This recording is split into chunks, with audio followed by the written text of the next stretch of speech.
राम मंदिर के होने से लेके बाबर द्वारा मंदिर तोड़े जाने तक के प्रमाण मांगे गए, तो हम खुद को ज्यादा सेक्युलर दिखाने के चक्कर में कुछ बोलते ही नहीं। अगर आपने थोड़ी सी भी इंडियन हिस्ट्री पढ़ी है, जलियांवाला बाग हत्याकांड कभी हुआ ही नहीं। अकबर ने अयोध्या में हनुमान टीला को 6 बीघा जमीन देने के लिए एक सनद जारी किया। मस्जिद में एक पंजाब का निहंग सिख घुस आया है। उसने मस्जिद के अंदर चबूतरा बना दिया है और वहां पे मूर्ति रख के झंडा गाड़ लिया है कि 1977 के एक्सकेवेशन में उन्हें 12 पिलर्स मिले थे, जिसके बाद इस पूरे प्रोजेक्ट को ही बंद कर दिया गया और वो रिपोर्ट कभी पब्लिक में आई ही नहीं। अब अगर आप भी उन लोगों में से हैं जो हर चीज में अंग्रेजों या वेस्टर्न सोर्सेज को ही प्रमाण मानते हैं, तो माफ कीजिए, ये वीडियो आपके लिए नहीं था। इमेजिन कीजिए कोई अंग्रेज आपसे बोले कि जलियांवाला बाग हत्याकांड कभी हुआ ही नहीं, ना वहां किसी ब्रिटिश ऑफिसर ने गोलियां चलवाई और ना ही उस दिन वहां कोई मरा। कैसा लगेगा आपको? कुछ ऐसी ही बातें हमारे देश के कई सारे इंटेलेक्चुअल्स भी करते हैं राम जन्मभूमि के बारे में। बस फर्क ये है कि जलियांवाला बाग हत्याकांड को नकारने वाले को हम अच्छे से जवाब दे सकते हैं, क्योंकि इसके बारे में हमने अपनी इतिहास की किताबों में पढ़ा है। लेकिन अगर कोई राम जन्मभूमि के बारे में ऐसा बोलता है तो हम में से ज़्यादातर लोग चुप रह जाते हैं, क्योंकि या तो हमें इसके इतिहास के बारे में कोई जानकारी नहीं होती, या तो हम खुद को ज़्यादा सेक्युलर दिखाने के चक्कर में कुछ बोलते ही नहीं। तो चलिए इस वीडियो में जानते हैं राम जन्मभूमि से जुड़े सारे ऐतिहासिक प्रमाणों के बारे में।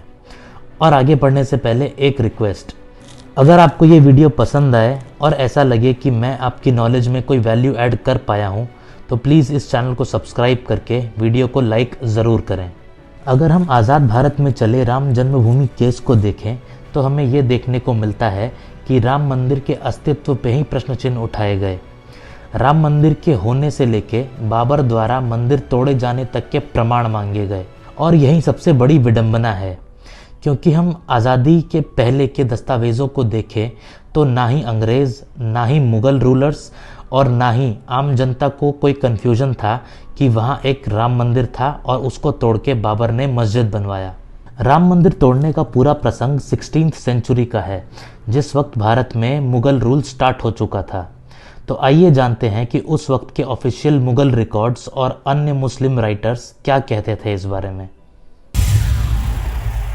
अगर आपने थोड़ी सी भी इंडियन हिस्ट्री पढ़ी है तो आपने अकबर और उनके नवरत्नों के बारे में ज़रूर सुना होगा।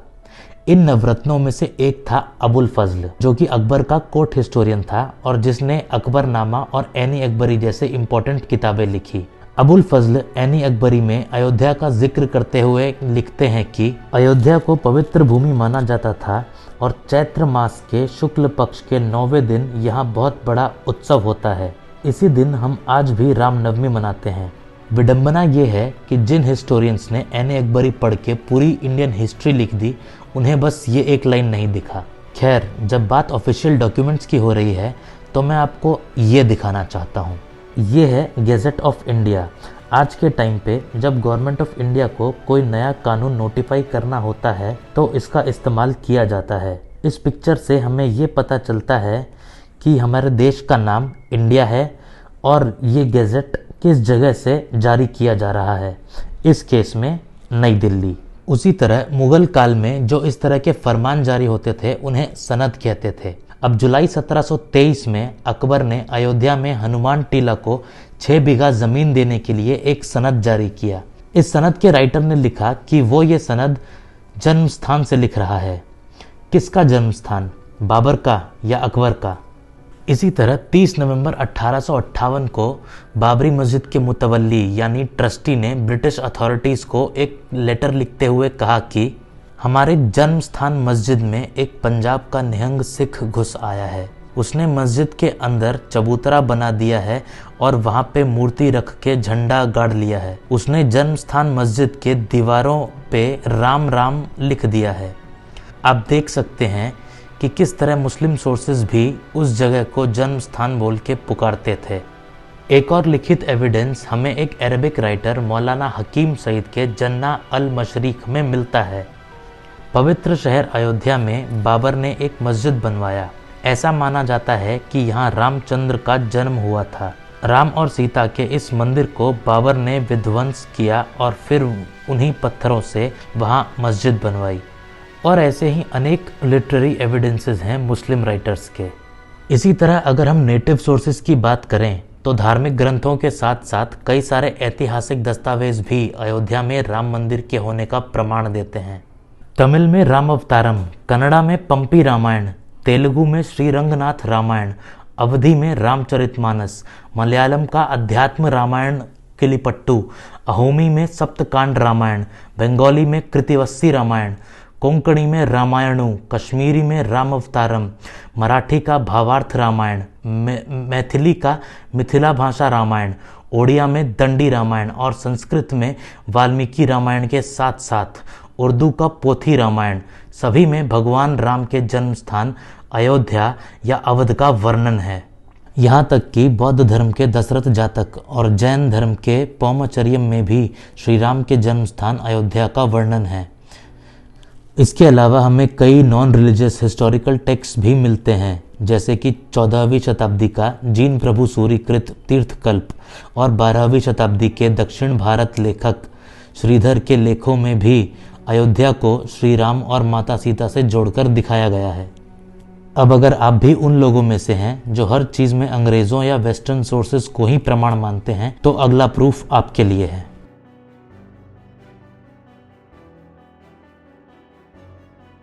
जोसेफ टाइफन थेलर, जो कि एक यूरोपियन ज्योग्राफर थे और 1743 में इंडिया आए थे, उन्होंने पूरे भारत का दौरा किया था।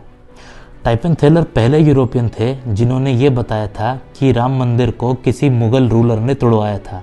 उन्होंने बाबरी मस्जिद में हिंदुओं को पूजा करते हुए भी देखा था और उनके हिसाब से मंदिर औरंगजेब ने तोड़वाया था। पर वो ये भी कहते हैं कि कई लोग ये मानते हैं कि मंदिर बाबर ने तोड़वाया था। उसी तरह एक ब्रिटिश ऑफिसर थे रॉबर्ट मॉन्टगोमेरी, जिन्हें 1938 में ईस्टर्न इंडिया के हिस्टोरिकल और टोपोग्राफिकल डेटा को कंपाइल करने का काम सौंपा गया।